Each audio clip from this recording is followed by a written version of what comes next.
ایک آدمی پہاڑ چڑھ رہا ہے، ایک آدمی پہاڑ اتر رہا ہے۔ پہاڑ چلنا بہت مشکل ہے، ہر قدم جو اٹھتا ہے بڑی مشکل سے اٹھتا ہے۔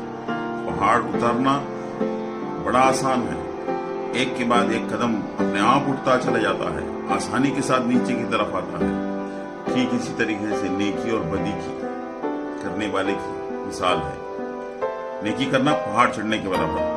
وہ ایک قدم اٹھاتے ہیں تو دوسرا قدم اٹھانا مشکل ہے، ایک نیکی کرتے ہیں تو دوسری نیکی کرنا مشکل ہے۔ گناہ کرنا پہاڑ اترنے کے مانند ہے۔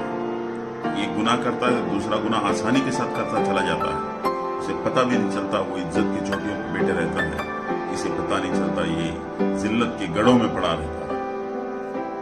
نیکی کرنا، نیکی کی دعوت دینا، برائیوں سے بچنا، برائیوں سے بچنے کی دعوت دینا۔